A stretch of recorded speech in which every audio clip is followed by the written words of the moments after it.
حضرت ابراہیم علیہ السلام کی ایسی تشکیل ایک تشکیل ہوئی جس میں کہتے ہیں کہ ہندوستان سے گزر ہوا ہے. مولانا افسار رحمۃ اللہ علیہ فرماتے تھے کہ حضرت ابراہیم علیہ السلام کا گزر ہندوستان سے اس کا احتمال ہے کہ آیا ہندوستان سے گزر ہوا ہے یا نہیں ہوا ہے. افغانستان کے راستے سے آئے تھے، ہندوستان سے گزر ہوا ہے یا نہیں ہوا، مورخین کو اختلاف ہے. یہ فرماتے تھے کہ جب تم وہاں خدا کے دین کے تقاضے پر انبیاء کی نقلیں اتارو گے، جہاں انبیاء کا گزرنا محتمل ہے کہ گزرے ہیں یا نہیں گزرے، جب تم وہاں انبیاء کی نقل اتارو گے اور صحابہ کی نقل اتارو گے تو اللہ تعالیٰ تمہیں ضرور ہدایت دے گا. اور پھر فرماتے تھے کہ وہ عرب ممالک اور وہ علاقے جہاں انبیاء کے مسکن ہیں، جہاں انبیاء یقیناً وہاں انبیاء کا گزر ہوا ہے، یا وہ علاقے جہاں انبیاء نے محنتیں کی ہیں، اگر وہاں گزرو گے تو جب تمہیں کھلی آنکھوں مددیں یہاں نظر آ رہی ہیں خدا کے دین کے تقاضوں پر قدم اٹھانے پر، جب تمہیں کھلی مددیں وہاں نظر آ رہی ہیں جہاں انبیاء کا گزر ہوا یا نہیں ہوا، تو جب تم وہاں جا کے محنت کرو گے جہاں انبیاء کا گزر یقینی ہے، جہاں انبیاء کے مساکین ہیں اور انبیاء کے وطن ہیں اور انبیاء کی جگہیں ہیں، وہاں تمہیں کیوں نہیں ہدایت نظر آئے گی اور وہاں تمہیں کیوں نہیں نصرت کھلی نظر آئے گی. جب تم یہاں دیکھ رہے ہو کہ خدا کی دین پر قدم اٹھانے میں کھلی نصرتیں ہیں، تو یہ کہیں کہ جب ابراہیم علیہ السلام کا یہاں سے گزر ہوا تو یہ سب سے لمبی تشکیل تھی. اتنی لمبی تشکیل کے بعد بھائی دھیان سے بات سنو، ان حضرات کو بٹھا دو جو کھڑے ہوئے ہیں، بھائی بٹھانا ذرا ان کو. جو کہیں اتنی لمبی تشکیل کے بعد اتنی اجازت ملی حضرت ابراہیم علیہ السلام کو گھر جانے کی کہ آپ گھر جا سکتے ہیں، لیکن سواری سے اترنے کی اجازت نہیں ہے. سواری سے اترنے کی اجازت نہیں، سواری سے اترنے کی اجازت نہیں ہے کہ اچھا جی یہی کروں گا. چنانچہ آئے بیوی نے کہا اترو، کہ نہیں سواری سے اترنے کی اجازت نہیں ہے، صرف آنے کا اور حال دیکھ کر، گھر کا حال دیکھ کر واپسی کا حکم ہے کہ جاؤ بیوی بچوں کو دیکھاؤ، اترنے کی اجازت نہیں ہے. اتنی لمبی تشکیل ہوئی ہے، اس تشکیل کے بعد اترنے کی اجازت نہیں دی سواری سے. بیوی نے کہا کہ یہ اتنا لمبا سفر کر کے آئے ہو، پورا سر مٹی سے غبار سے بھرا ہوا ہے، آپ کا سر دھو دوں؟ بال انبیاء کی سنت ہے، لیکن یاد رکھنا انبیاء والے بال، یہود و نصارہ والے نہیں. بال انبیاء کی سنت ہے. بالوں میں مٹی بھری ہوئی تھی. بیوی نے کہا کہ بال سنوار دوں، ذرا نیچے آ جاؤ، کہ نہیں نیچے آنے کی تو اجازت نہیں ہے. سواری پر بیٹھے بیٹھے ادھر بیوی پتھر پہ کھڑی ہوئی اور سر جھکایا دائیں طرف. بیوی سے کہا کہ تم یہ حصہ دھو دو.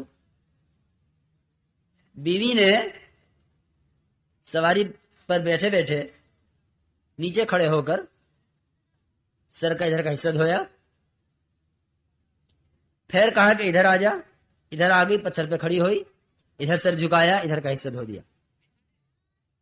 صرف اتنا قیام ہوا ہے ابراہیم علیہ السلام کا 2 تشکیلوں کے درمیان اپنے گھر میں. رخ صحیح ہوئے بغیر ایسی تشکیلیں نہیں ہو سکتی. جن کا رخ تجارت کی طرف، جن کا رخ زراعت کی طرف، جن کا رخ ملازمت اور زمینداری کی طرف ہوتا ہے، ان کی تشکیلیں ایسی نہیں ہوا کرتی. جن کے رخ صحیح ہو جایا کرتے ہیں، اور رخ کا صحیح ہونا یہی ہے کہ مجھ سے جس طرف قدم اٹھوایا جا رہا ہے مجھے اس طرف قدم اٹھانے سے مسائل کے حل ہونے کا یقین ہو، مسائل کے حل ہونے کا یقین ہو. مسائل کے حل کی نیت نہیں، مسائل کے حل کے لیے جماعت میں جانا، نیت کر کے جانا کہ میرا مسئلہ حل ہو جائے گا، یہ تو صاف صاف کہنے میں کوئی حرج نہیں، اگر کسی بھی غیر مخلوق جاندار یا بے جان پر نظر مان لی جائے کہ اگر یوں ہو گیا تو یوں کر لوں گا، اگر یہ ہو گیا تو فلاں جگہ مخمل چڑھا دوں گا، اگر یہ کام ہو گیا تو فلاں جگہ کھانا کھلا دوں گا، اگر یہ کام ہو گیا تو وہاں ایک کتر باندھ دوں گا، یہ نظر مان لی اگر کہ یوں ہو گیا تو یوں کر دوں گا،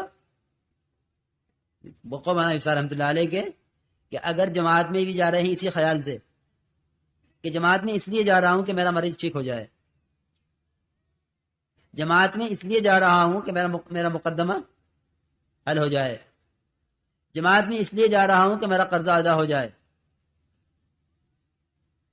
فرماتے تھے کہ ہمارے پاس آنے والا جو مجمع ہے اللہ کے راستے میں جانے والا یہ دو چیزیں لے کر آ رہا ہے، جب تک یہ دو چیزیں لاتا رہے گا،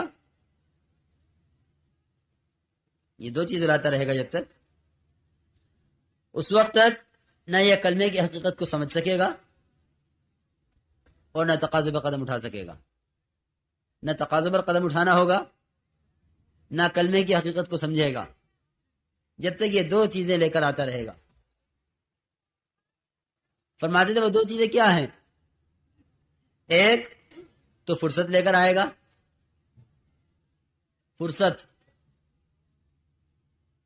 اور دوسرے عذر لے کر آئے گا کہ جی میں جماعت میں، مجھ سے تشکیل والوں نے یہ کہا کہ اگر تم جماعت میں چلے گئے تمہارا کھویا ہوا مل جائے گا، تمہاری دکان چھنی ہوئی واپس ہو جائے گی، تمہاری زمین دبائی ہوئی مل جائے گی، میں تو اس لیے جماعت میں جا رہا ہوں تاکہ میرے یہ مسائل حل ہو جائیں۔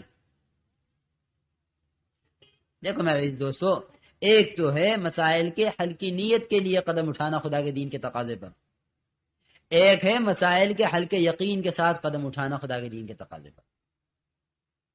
مسائل کے حل کے لیے، مسائل کے حل کے لیے قدم اٹھانا، یہ قدم اٹھانا اپنی ذات کے لیے ہے، اس میں چاہے کاشتکار کو نکال دو، چاہے ملازم کو نکال دو، چاہے تاجر کو نکال دو، سرمایہ دار کو نکال دو، وزیر اعظم کو نکال دو، جس کو چاہے نکال دو، اس لیے کہ مسائل مصیبتیں سب پہ آئی ہوئی ہیں، حالات میں سب دو چار ہیں جتنے بھی ہیں۔ اگر یہی نکلنے کی وجہ ہے صرف محض اپنی ذات کے لیے ہے، اور جب اس کا یہ مسئلہ حل ہو جائے گا یہ خدا کے دین کے تقاضے پر نہیں اٹھے گا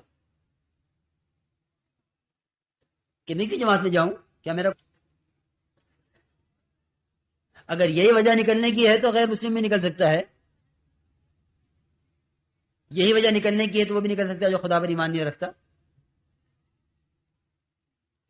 مولانا افسار رحمۃ اللہ علیہ فرمایا کرتے تھے کہ ہم اس راستے میں قدم اٹھائیں گے امت کے دنیا اور آخرت کے مسائل کے حل کے یقین کے ساتھ، کہ امت کے دنیا اور آخرت کا مسائل یقین کے ساتھ کہا جا سکتا ہے کہ اسی راستے میں ہے،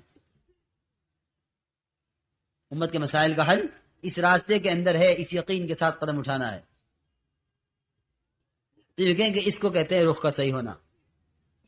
تو آنے والے دو چیزیں لے کر آئیں گے، فرصت لائیں گے اور عذر لائیں گے کہ میں تو اس عذر کی وجہ سے آ گیا ہوں، یا یوں کہیں گے کہ مجھے فرصت تھی اس لیے آ گیا ہوں۔ جماعت میں کیوں جا رہے ہو؟ کہ فرصت ہے۔ اگر فرصت میں آ رہا ہے تو تجارت کرنا اہم ہوا، اگر فرصت میں جا رہا ہے تو کاشتکاری زمیندارہ اہم ہوا، اگر فرصت میں جا رہا ہے تو ملازمت کا کام اہم ہوا۔ تشکیل کرنے والے تشکیل کرتے ہیں، بتلاؤ پہلی فرصت میں کون 4 مہینے لگائے گا؟ کیسا غلط عنوان ہے۔ ارے یہ کیوں کہتا ہے پہلی فرصت میں، یہ کیوں نہیں کہتا پہلی مشغولی میں کون 4 مہینے لگائے گا؟ یہ کیوں کہتا ہے پہلی فرصت میں کون 4 مہینے لگائے گا؟ تو گویا نے سارے سننے والوں کو اس پر ڈال دیا کہ جب تک تمہارے پاس فرصت نہ ہو اس وقت تک تم جماعت میں نہ جانا، اور فرصت کب ہوگی؟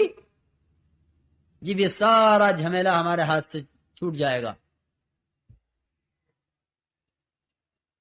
کہ تاجر کی لاش پڑی ہوئی ہے، تجارت سے کوئی تعلق نہیں رہا، زمیندار کی لاش پڑی ہوئی ہے، اس کا اپنے زمیندار سے کوئی تعلق نہیں رہا، کیونکہ اس سے پہلے کسی کے پاس فرصت نہیں ہے۔ فرصت تو جب ہوتی ہے جب اس کا ہاتھ پیر حرکت کرنے بند کر دیتے ہیں، کیونکہ اب فرصت ہو گئی ہے کہ لے جاؤ اسے جماعت میں، لے جاؤ اس کو جماعت میں، یہ کسی کام کا نہیں ہے۔ نہیں میرے عزیز دوستو، اس کام کی اہمیت تو ہمارے اندر اس سے آئے گی کہ ہم اس کام میں مشغولی میں نکلیں، لیکن کیونکہ محنت کا رخ بدلا ہوا ہے، اس لیے ہر آدمی اپنے آپ کو اس کام میں مشغول تر سمجھ رہا ہے جو کام اس کے کرنے کا نہیں ہے۔ قرآن میں کہیں نہیں فرمایا ہم نے تمہیں تاجر بنایا ہے، ہم نے تمہیں کاشتکار بنایا ہے، ہم نے تمہیں زمیندار بنایا ہے۔ اگر کہیں تجارت کا لفظ آیا بھی ہے تو کیا کہا ہے؟ هل ادلکم علی تجارت تنجیکم من عذاب علیم؟ آیا غفلت والی تجارت عذاب علیم سے نجات دلا سکتی ہے؟ کہ جو تجارت غفلت میں ڈالے ہوئے خدا کے دین کی محنت سے وہ نجات دلا سکتی ہے؟ رجال اللہ تلہیہم تجارت ولا بیع عن ذکر اللہ، جو کہ تجارت وہ والی تجارت۔ اللہ پاک ہم سب کو اور تمام عالم اسلام کو، تمام امت مسلمہ کو، اور جو لوگ بھی دیکھ اور سن رہے ہیں ان سب کو کہنے اور سننے سے زیادہ عمل کرنے کی توفیق عطا فرمائے، اور اللہ پاک ہم سب کو اپنے دین کی فکر میں جینے والا اور دین کی فکر میں ہی مرنے والے بنا دے۔ اللہ پاک ہم سب کی دعاؤں کو قبول فرما لے۔ اے اللہ ہم سب کی دعاؤں کو قبول فرما اور ہم سب کو راہ دین چلنے کی توفیق عطا فرما، آمین یا رب العالمین۔ سبحان ربک رب العزت عما یصفون وسلام علی المرسلین والحمد للہ یا